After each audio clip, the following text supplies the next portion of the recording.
Greetings, Earthlings and beings of the universe. I'm MJ. My username is Exhausted Millennial. I thought this was pretty on brand for a millennial. And I'll be trying not to bore you or cringe you out, although I cringed myself out the second I pressed the record button. For the next 15 to 20 minutes, initially this was going to be a half an hour video, but I realized it's a massive task. It takes a lot to produce, and we'll get into it soon. So the first part of this video, it's scripted. It was all going to be non-scripted, but I got inspired a few hours ago and I wrote some words down. So first part is going to be scripted. Second part is going to be me trying to improvise some thoughts. I'm pretty nervous about that, but we'll just go with it. Something is going to come out of it. So full disclosure, you can probably tell I'm not wearing any makeup. I'm not going to use any filters. I won't edit this video. It's just going to be a one take thing, and whatever comes out comes out. Only thing I'm using is a light ring above me, which an old housemate gave me, and I thought I'd just a great opportunity to use it. So let's go. I have been thinking / wanting to start a channel since forever, but I must be in the global top 5 of procrastinators, and I think my procrastination is rooted in perfectionism. If it's not perfect, I don't bother. The level of content and media that we consume daily is so ultra polished, filtered and curated, and I'm not saying this to criticize that kind of media. I actually enjoy consuming well edited videos or commenting on the outfit, like a celebrity's outfit on the red carpet. I actually quite enjoy that.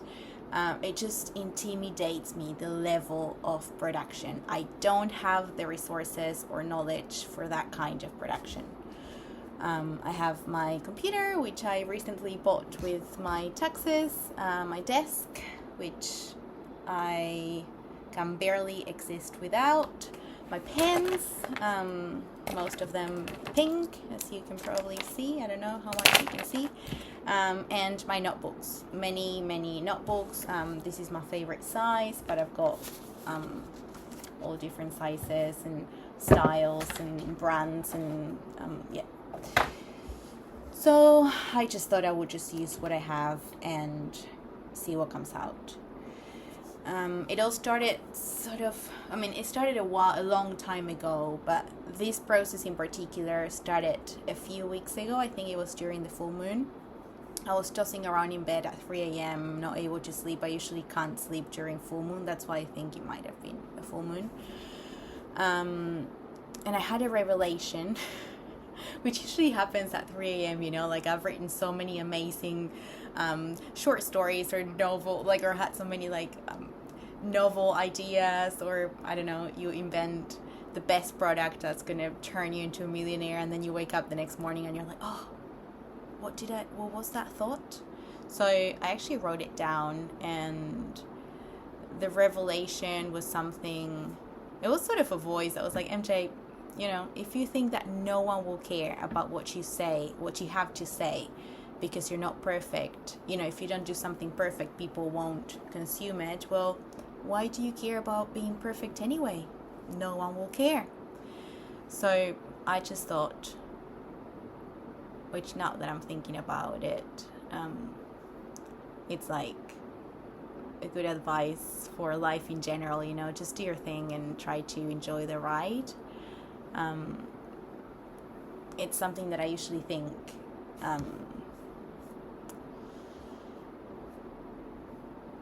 this is why I shouldn't go off script yet. But, we should all kind of do our best and try to enjoy the ride. But it's something I'm not really good at. Anyways, that revelation was not all like positively nice and disinterested. I just thought this could be a great response or a counter something to this fancy media that I have mentioned before. But I know I'm not inventing the wheel here or reinventing the wheel here. I'm a millennial. I'm chatting in my room. It's not exactly original, but oh well. What is original anyway? Another reason to start this channel is that I am tired of, and I also feel a little bit guilty about, or quite guilty actually, about consuming media or content. I thought producing could potentially help, and it already is actually. This part of the video, as I said, is scripted. You can probably tell I'm reading, and writing already improved my mood quite a lot. But going back to the excuses, another factor that stopped me from starting the channel is my inability to narrow my interests. FOMO is my middle name. As I confessed to my BFF the other day, I think I'm addicted to information. So limiting my interests to fit a particular niche seemed like an impossible task, and I was quite overwhelmed. I am interested in everything from different philosophical thoughts to what was Taylor wearing on the weekend to the best way to cook broccoli in order to keep its nutrients. My mind is quite scattered. Actually, scattered millennial kind of crossed my mind when I was choosing a username, but I think exhausted millennial is what I'm always tired anyways. A little asterisk, a little caveat. When I say Taylor, I hope you already know I am talking about the Taylor Allison Swift. I no longer like to say that I'm a Swiftie, but I am a big fan of her music. I listen to her music since I'm 15, and I am a fan of her as a person as well, although lately she has been overdoing it a little bit, and I'm finding it a little difficult to justify her. This is also why I don't like to be called a Swiftie anymore, because I'm quite bothered by the fact that everyone nowadays is a Swiftie. I had to defend her music. I mean, in high school times, and I'm a millennial, I remember, so that was a while ago, I had to defend her music, in school corridors or whenever we were chatting about music. And now some of those same girls that hated on her music post pictures on their stories going to the Eras tour. I just can't even, fuck me. I actually don't know if I can swear on YouTube, but I digress. Going back to the 3 a.m. revelation, I realized that nothing stops me from sitting in front of a camera, yapping. It's relatively free. I do need Wi-Fi, I guess, and the computer wasn't cheap. But yeah, it's relatively free. It stops me from scrolling on the phone for at least half an hour. It's been longer today because I was writing before, so it's been, over an hour that I haven't scrolled. And it helps me deal with my mild,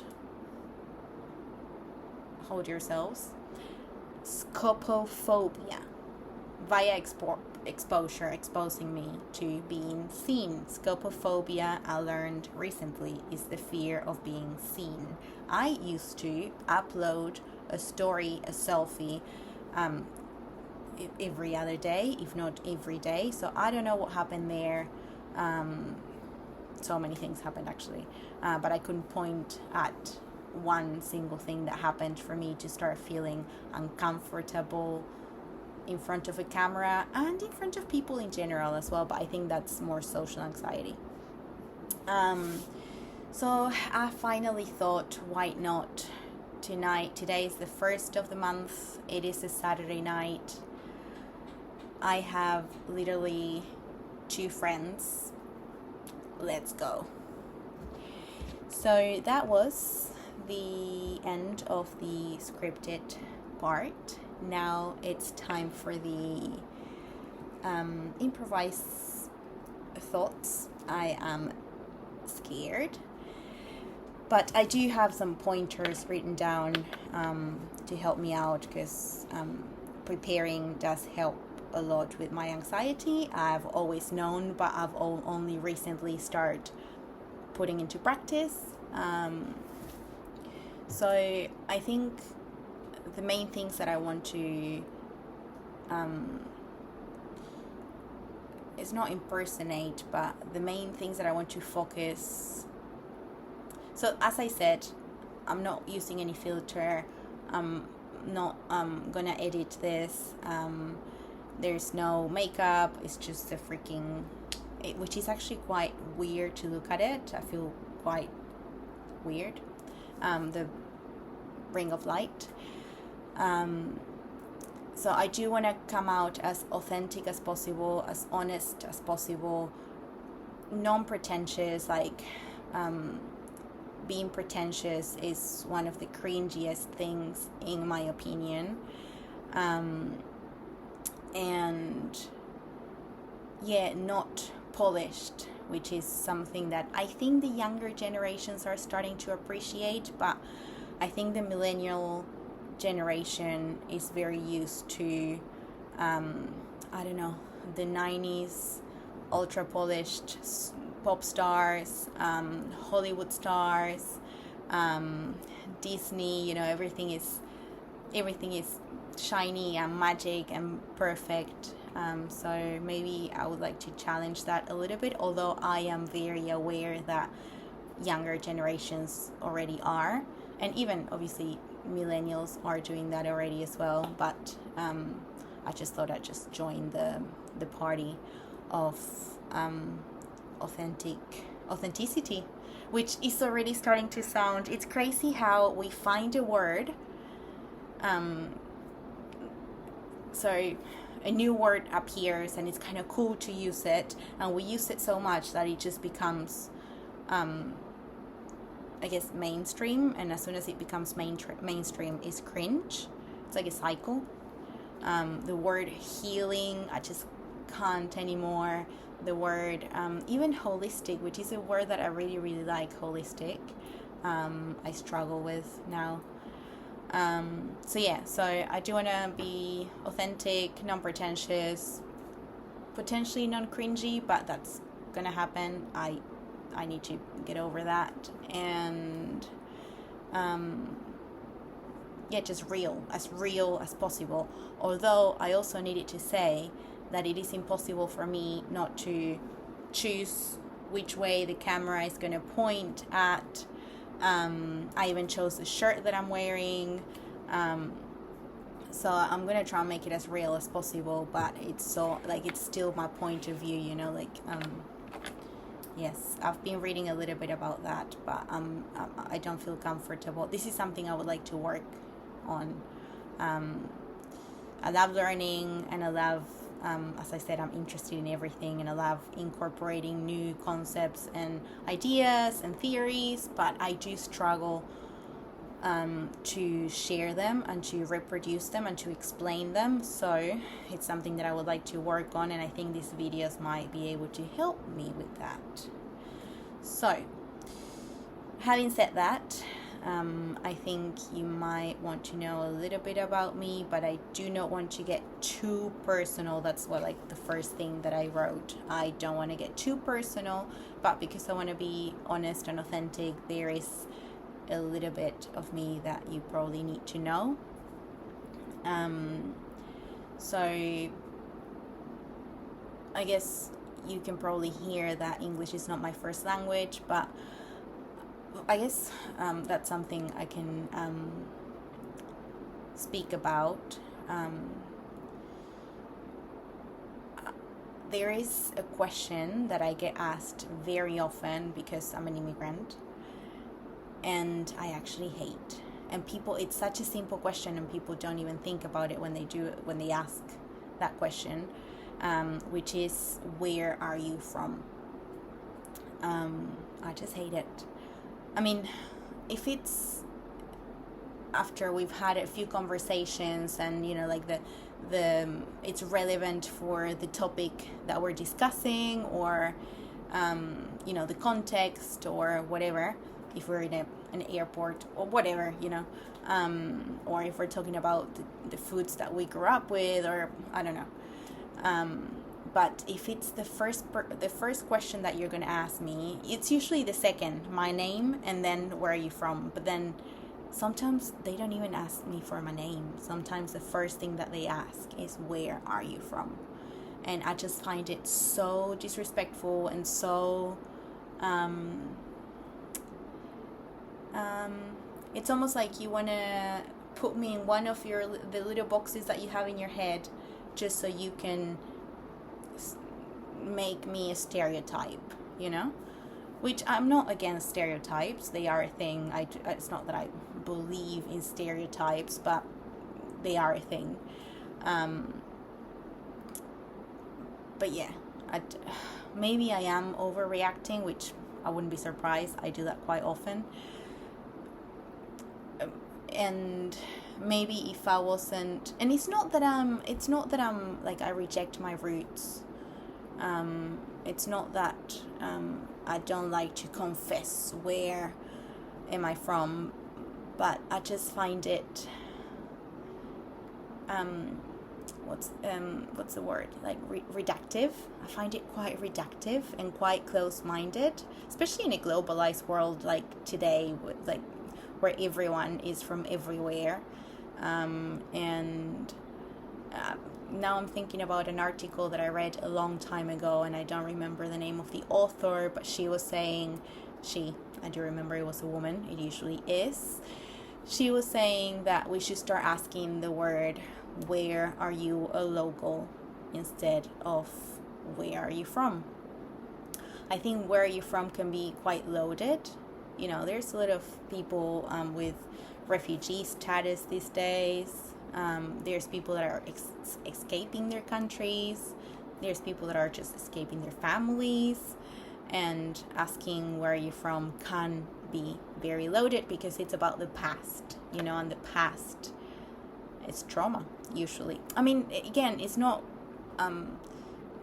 rejecting your roots, but, you know, some people are lucky and their past brings them, you know, comfort and happiness, and they can let go of the traumas and just focus on the positive. But for some people, the traumas are so heavy and so awful that they really cannot let them go, and when they're asked where they're from, that's the first thing that comes to their mind. So maybe just food for thought. Where are you local? It's more about the present, the here and now, and it's a bit lighter, I guess. It just has a bit of a lighter tone to the question, in my opinion. Again, this is just me yapping about my POV. I think a while ago I started questioning the concepts of right and wrong, but that's getting a bit too, it's not philosophical at all, but I mean it is, but yeah, again, it's just my point of view, and my truth, which this is something that helped me a lot in the past few years, which is the fact that this is true, and this is also true, and this is true, and this is true, and this is true. It's different perspectives, that's all. So it is my truth. So I guess I could tell you about myself is that my favorite movie is Mother, with an exclamation mark, with Jennifer Lawrence and He's a Spanish actor, isn't he? I should know his name, but it's a beautiful. I mean, well, Jennifer Lawrence is like one of like she's so beautiful in that movie. Her hair, her body, her skin, her everything is so beautiful. And the house where they live in, he's super hot. So it's a beautiful setting, beautiful actors and actresses, but it does get quite dark. I don't want to tell you, it's an allegory, and I don't want to tell you too much about it because it's almost like the first part of the movie, you're trying to find out where it's going, and once you realize where the movie's going, you're like, oh my gosh, this is genius. I think it's magnificent movie. I think my favorite genre is dystopia, dystopian movies, dystopian books. This year I read the third one of Oryx and Crake's series by Margaret Atwood. I read The Childhood of Jesus. That was pretty good as well. Actually, I guess that's something else about me. This year, I don't know why last year I was like, 2025, you are going to read a list of authors that are Nobel Prize laureates, Nobel Prize winners, because last year, 2024, I read A Strangeness in My Mind by Orhan Pamuk, a Turkish writer, and he blew my mind. It's like a 700 pages novel, and I devoured it. I don't think after Harry Potter, I don't think I read a book as long as that, and not even pushing myself. Like, I really, really wanted to read it. So then I realized he's a Nobel Prize winner, so I was like, oh, maybe that has something to do with it, the quality of the writing. That's maybe I should read more Nobel Prize winners. And only to realize this year that, yeah, the quality is great, but also there's very underground, underrated, and non-recognized authors that are also great. One of my favorite books that I read this year, I think the author doesn't even have a Wikipedia page. That's how, and it's the style. It's also a dystopian novel, actually. I just got it in a PDF somehow. I don't even know how. I mean, I do, but it's quite dodgy, so I'm not going to say how. Other books that I read, 100 Years of Solitude. That was really good. That's dystopian as well. No, that's not. That's fantastic realism, is it? Anyways, and then I read what else? Oh my gosh, Doris Lessing, great feminist author. I thought that she could be writing conversation, because she it's called Golden Notebook, the novel, the Golden Notebook, and there's a lot of scenes where she's chatting with her best friend and also complaining about men and politics and everyday life. And I think it was written in the 60s, 70s, but it's also quite contemporary to our time. It's conversations that I could easily have with my friends, so I found that really interesting. And I mean, it's much it's not just that. Like, the book is really it's very depressing, but in a sort of like life affirming sort of way. Like, it's weird. She's got many notebooks, like, and she writes different parts of her life in the different notebooks, and so I thought that was very girly of her. Like, I think most girlies, like, we have a notebook for our journal, a notebook for our agenda, and then one to take random notes, and then another one to write recipes, and then and I think they call that fragmentation, which is like all different parts of our personalities, and so it's a fragmentation novel. Wow, I'm going way over 20 minutes, 25 minutes. Okay. Yeah, don't get me started. Don't get me started on books, because I could talk about them for ages, even though I feel like sometimes I lack a bit of vocabulary and I guess theory, and I'm not as articulated and eloquent to talk about books, but I do love it. And again, this is just my my opinion, my POV, the way that I see those works of art, because they are works of art. I'm just trying to think what else I read. The goal was to read 12 Nobel Prize authors, and I did. Hemingway was the worst one. What else? Anyways, I did stop in the last month because I reached the goal, and I was like, yeah, I did it. But I don't know why I stopped reading. Now I did read a little bit today, and I'm reading The Ministry of Time, which I don't know how I came about it. I think someone left it in the house, or I don't even know how I got it. So yes. And my favorite food will forever be Italian. I could eat pizza and or pasta every day with gelato or tiramisu as dessert. I don't know how people can choose any other type of food as their favorite food. And I think that's it for today. I can't believe I'm gonna make it to the half an hour mark. I thought I was gonna stop at 20 minutes, but again, I said that whatever happened in the video, I was gonna post it and upload it, and I will. I guess because I'm on the 27-minute mark, I could try and make it to 30, but I think I'm running out of topics to talk about. Maybe I could tell you a little bit about the exhausted millennial. I think our generation,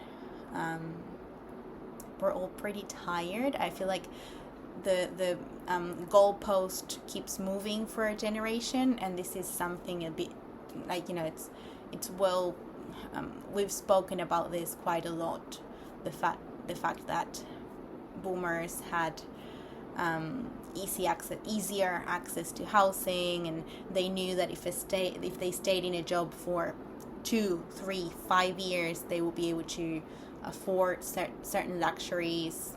It's not the case for us, and that takes a toll. That takes a big toll, and I guess that the job market is changing. The way that we, I think we are witnessing the downfall of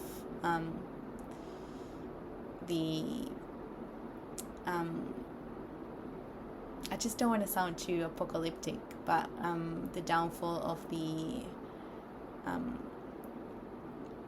is it U.S. empire? Is it capitalism? Is it literally synonyms? But yeah, it's not the same for us. We don't have the same opportunities, and I do think that there's a lot of burnout. There's a lot of silent quitting, or a lot of mental health issues, obviously because it has become a more popular topic in the past 10 or 15 years, but also because I think it has a lot to do with this, with the fact that nothing is certain, and I think our parents' generation had a bit more certainty in their lives. Even retirement, like we're all contributing towards retirement, or whatever you call it in your country, and we don't even know if in 30 years that's going to be available. Whereas for our parents, they were quite sure, and they didn't even doubt it. Like, they knew that if they paid, either they contributed to their retirement, in 30 years the government was going to take care of them, and it's trying in a way, not very well, but it is.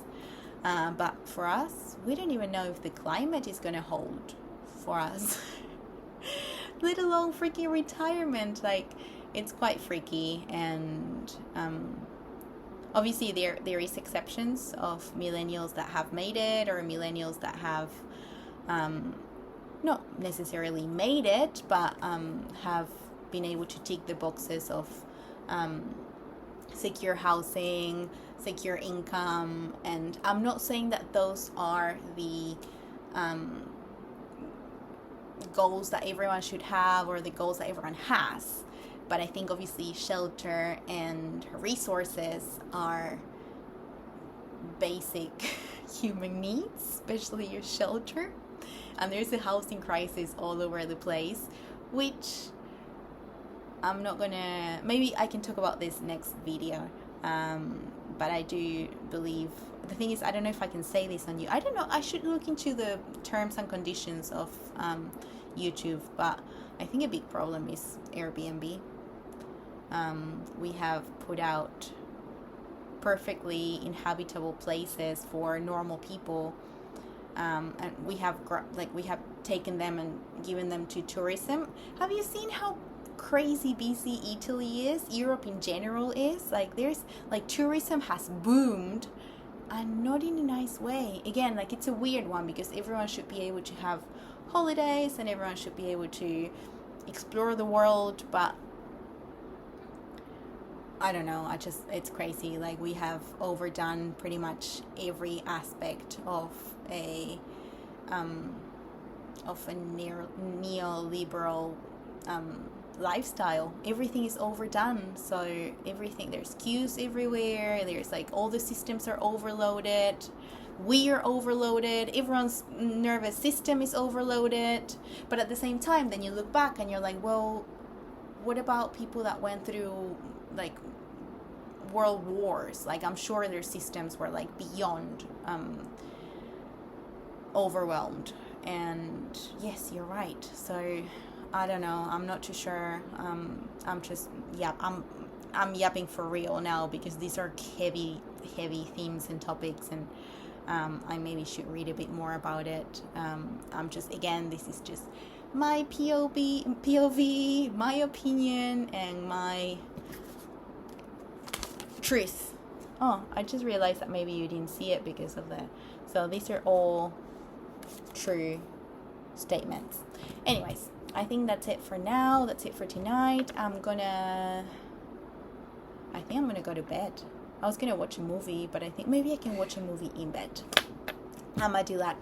Thank you so much for being here, and I hope to see you maybe tomorrow. Maybe I can do this every day. Oh my gosh, imagine. I'll be so proud of me. Watch this space. Thank you. Bye.